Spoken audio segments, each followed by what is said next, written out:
torcida do Fogão, estamos aqui para mais um breve comentário da partida do nosso Botafogo, Futebol Regatas, pelo Brasileirão 2026. Botafogo 2, Internacional 2. O jogo foi em Brasília, porque o nosso campo lá, nosso estádio estava com show. Foi vendido para um grupo, não sabemos quanto, nem porquê, só sei que deu 16 mil e poucos pagantes, meio a meio com a torcida do Internacional. Segundo os especialistas, tinha mais torcedor do Botafogo do que do Internacional. Acredito que aí, fazendo uma média, 11 mil botafoguenses, por aí. 11, 12 mil. Mas vamos ao que interessa.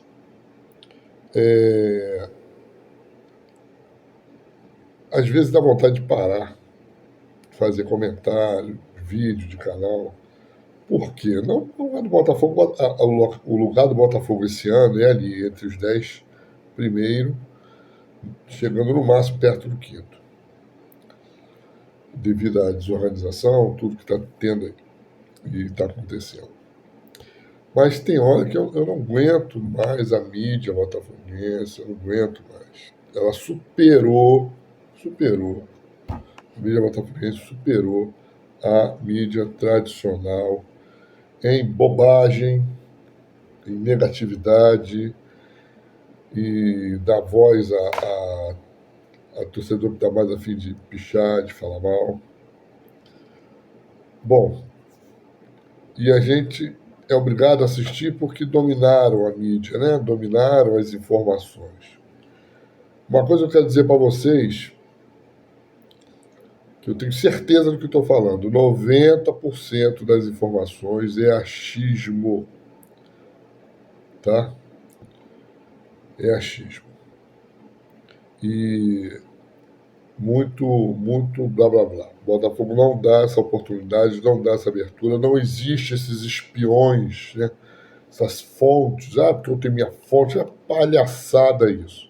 Fonte porcaria nenhuma, é o Bozó, vocês, que é mais antigo, assistiu o Chico Anísio, falecido Chico Anísio, ele tinha um quadro que tinha o Bozó, o cara que andava com a chavinha lá, o porteiro andava com a chavinha da Globo, ó, sou Bozó, sou da Globo. É o Bozó, dentro do Botafogo lá, que fica passando informações de orelhada, e as pessoas ficam dando informações, às vezes acerta, às vezes erra, às vezes acerta porque é notório acertar, depois precisa fazer previsão, que a gente olha e vê o que é, e outras as grandes bobagens. E ficam criando, influenciando, o torcedor influenciando. Isso bate na mídia, que hoje manda, isso aqui, internet manda, e a internet chega aos jogadores e chega aos dirigentes, e isso tudo é um ciclo, é uma grande bola. Estou cansado disso. O Botafogo, ele tem um bom técnico que está em ascendência. Tem muito que aprender ainda. Quer impor um estilo de jogo. Já chegou a uma neutralidade e agora começa os altos e baixos dentro das suas opiniões. É visível os jogadores que são escolhidos para jogar ou não, por causa do direcionamento de venda, da sua questão de gosto, de que tem que jogar, que não tem que jogar. E o Botafogo entra em campo com o seu suposto time titular do seu técnico, não é o meu, com dois grandes erros. Primeiro, o Vitinho na direita, que não é, para mim, o titular, é do técnico. Porém, tomou a vaga de uma substituição. Por quê? Porque se ele estava gripado, estava com aquela sensação, não era para entrar em campo. Nós temos um departamento médico avançadíssimo. É um erro gritante. Aí vai substituir o cara. E o Bateu Ponte chamou bem. Zaga, Ferrarese, absoluto. Jogador que vai ser vendido, não podia estar ali. Estou ouvindo alguns bobões, né? Porque eu respeito a opinião de fulano, respeita nada. Tem a sua opinião e fica fazendo média para ganhar joinha, ganha essas coisas aí dentro do YouTube. Que ele tem que jogar porque paga salário. Não interessa, o cara jogou, o Barbosa jogou uma partida, para mim, horrorosa. Sem comprometimento, errando, notoriamente não fazendo nem as agressões que ele costuma fazer. Então, as vibrações malucas que ele tinha. E o Telles, que é absoluto ali. Por enquanto, não temos o que falar dele. Meio campo bem armado, ele está conseguindo montar o Medina, que está crescendo, com o Danilo e o Edenilson. Um erro tático ali. Por quê? Porque quando ele bota o Edenilson e o Medina, ele prejudica sempre alguém. Geralmente o Danilo e o próprio Edenilson. O Edenilson já não é mais aquele cara da sobra. Ou seja, aquele cabeça de área. E o Medina também não. Aí o que acontece? Sobrecarrega o nosso craque do time e ele é obrigado, o Danilo, a ficar muito atrás, não carrende no primeiro tempo. Só quando o jogo é muito fácil. E o ataque de Júnior Santos. O Cabral e o Matheus Martins. Bom, agora vamos para a visão de jogo. Um jogo horroroso no primeiro tempo? Não, apenas mostrando o que é cada time. Dentro do esquema que armou, o Botafogo jogou o que podia apresentar. Você podia ver que toda vez que o Júnior Santos pegava na bola, tinha 5 em cima dele. Toda vez que o Matheus Martins tinha 5 em cima dele, pegava a bola. E ninguém se aproxima para receber. Então ele é obrigado a ficar rodando que nem peru, tentando driblar, ou perde a bola, ou faz uma jogada bizonha, ou passa a bola de volta. Isso todos os dois.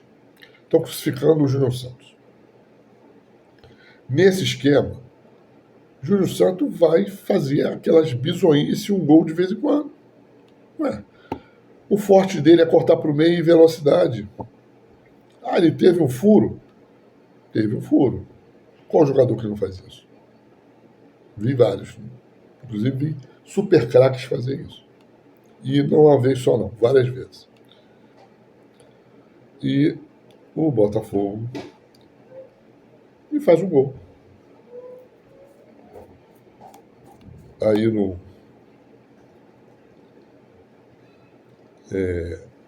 vamos dizer assim, o Vitinho sai, o Botafogo dá aquela equilibrada, aquele negócio, termina o jogo, volta para o segundo tempo. Então faz um gol. O Danilo faz o gol.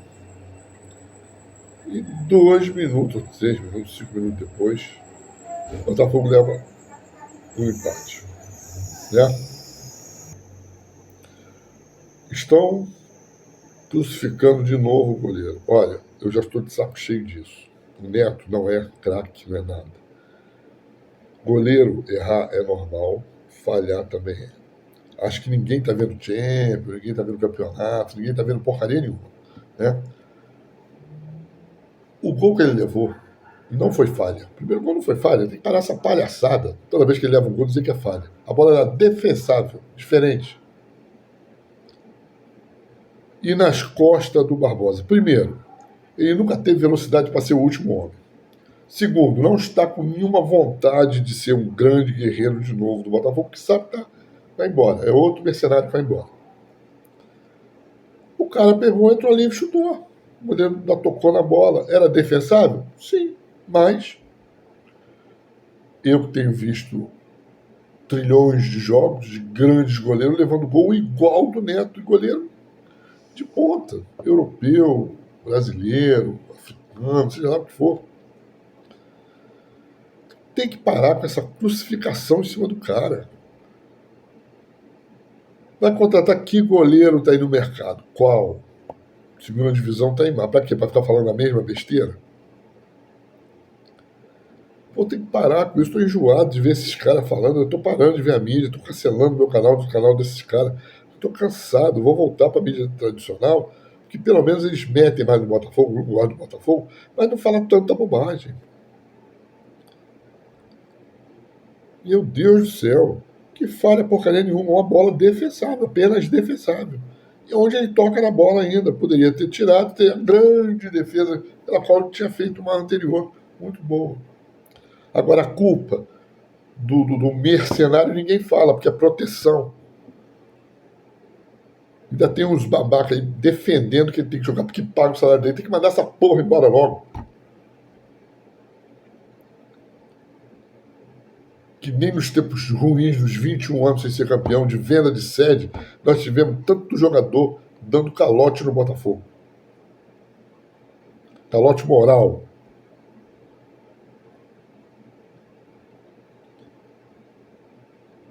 E fomos à luta de novo. Fomos à luta, lutando, os jogadores se entregando, melhorou um pouco quando fez a substituição, né? Porque liberou mais o Danilo. O Júlio Santos cansado, né? Entrou ali, entrou o Tuco Correia, dando uma movimentaçãozinha maior, o Montoro. O Botafogo vai lá, consegue gol, Medina faz um gol até bonito, desencantou, porque está em ascendência. O Edenilson saiu cansado, o Alain entrou marcando mais. Já era para ter entrado antes. O cara não tem visão de jogo para segurar. Que esse é o ponto crucial e o defeito que tem que ser ajustado no Botafogo. Aí me sai o segundo gol. Qual é a falha do segundo gol? Erro de posicionamento. Erro básico do futebol. A sobra da bola. Não tem, Botafogo não tem nenhum jogador que fica na sobra. Olha, o Flamengo foi campeão 3, 4, 5 vezes seguida, jogando com o Andrade ali, ó, pegando toda a sobra. Levou 5 anos para enxergarem isso. Toda a bola, sobra, era do meio-campo do Flamengo. E o Botafogo corrigiu isso depois de 5 anos, Vasco e assim, os outros times. E agora, erro básico. Isso aí se aprende no banco da Faculdade de Educação Física. Toda vez o Botafogo pega, leva gol desse jeito. Aí vai culpar o goleiro. Essa não era defensável, porque também os jogadores que estão pegando, estão acertando, pegando. São bolas difíceis de fazer gol, mas estão conseguindo pegar de primeira. E levamos o segundo gol mais uma vez dessa falha. Fica aquele amontoado dentro da área, dando cabeçada, com medo, porque são mal posicionados, mal treinados. E a bola sempre sobra. E o cara arrisca, um arrisca outro, pega na veia, gol. E geralmente eles estão tendo essa sorte. E depois não tivemos mais força para conseguir reverter essa situação. Ficamos no 2-2 amargo, mas é o time do Botafogo é esse. Pelo técnico que tem, pelo plantel que tem, pelo jeito que joga. O time é esse. Ganhar uma vez, empatar outra, perder outra. Não perder continuamente como estava. Fazer boa partida, fazer péssima partida, fazer média partida. Jogadores comprometidos, outros não. E empatamos 2-2. Amargo, porque era mão de campo nosso, mas um campo longe, quer dizer, não podemos dizer que era nosso, tão nosso, né? Mas a torcida em média, se fosse aqui no nosso campo, seria isso, 15, 16 mil botafoguenses, lá foram 11, botando do Inter junto aí, 16. E continua a palhaçada da justiça, dando ênfase ao noticiário botafoguense. E isso contamina também o time, contamina os jogadores, os dirigentes e tudo mais. Cada vez que o torcedor fica lá pichando o cara, narrando, chega algum jogador, chega a seu empresário, aí começa a politicagem, gente. Ontem, todas as mídias que eu assisti, todas elas, mas nós temos que falar, porque não podemos deixar de falar. Eu estou falando aqui sem comentar nada, só criticando. O negócio é futebol, é o Botafogo. O que está fora, podemos até fazer uma separada para falar sobre isso. Mas um monte de piruada, ninguém sabe nada, ninguém é profissional de nada. Aí entra um cara lá e comenta, eu sou advogado, é assim, assim, assim. Você sabe lá se o cara é advogado mesmo, tá lá falando, tá comentando. Aí se é dentro daquilo que você acha que propõe no seu canal, aí o cara falou bem. Se é contra, pô, esculacha. Vou dar processo. Tem um aí que adora dizer que vai dar processar os outros. Esse que é fácil processar também, né? Principalmente duro.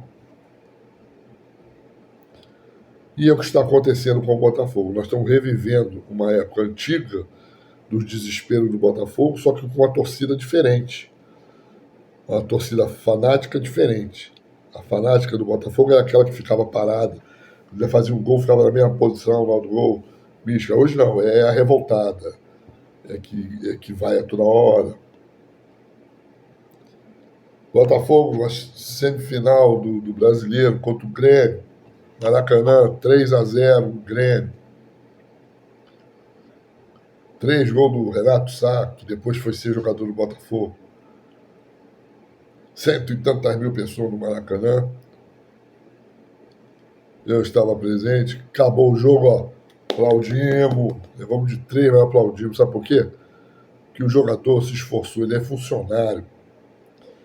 Ele está ali. A culpa não é dele. Se ele joga mal, a culpa não é dele. É de quem comprou, quem botou ele ali. Pô. E quem prepara mal é o seu funcionário. Eu, quando tinha meus funcionários, eu tinha um funcionário bom e um ruim. O ruim eu tentava botar, ensinar ele a ser médio. E o bom, ser o melhor de todos. E é assim que tem que ser, em todos os segmentos. E o Botafogo está passando essa fase. Eu não sei carga d'água, porque agora também tem essa frescura que não pode ver treino, não pode ver nada. Tinha que ter uma lei, tinha que mudar essa porcaria toda. Essa palhaçada que tá. Não se pode ver, não pode ver as besteiras que eles estão fazendo.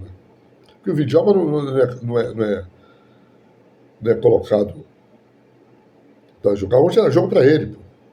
Aí que eu falo do técnico, que ganhou 4, 5 partidas, é o rei, né? Não.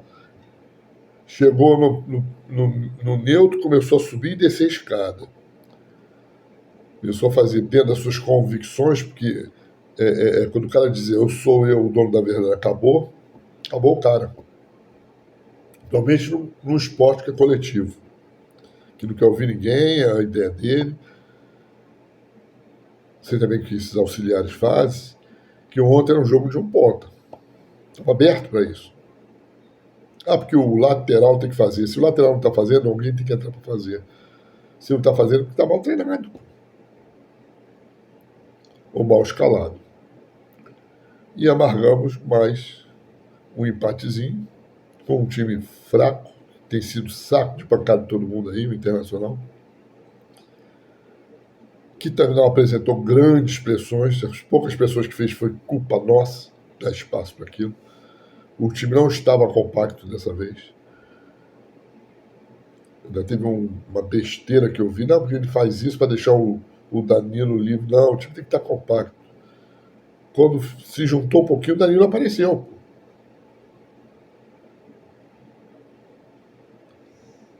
Então,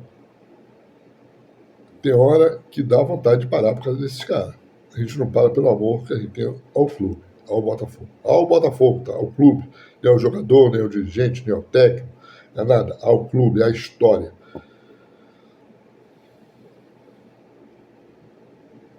Eu virei botafoguense porque eu estava no Maracanã em 1968, nos 4-0. Do Botafogo em cima do Vasco. Meu pai era vascaíno doente e me levou para a torcida do Vasco. E o Botafogo foi campeão e eu vi aquilo do outro lado e falei, não, eu sou Botafogo. A chama acendeu, foi ali.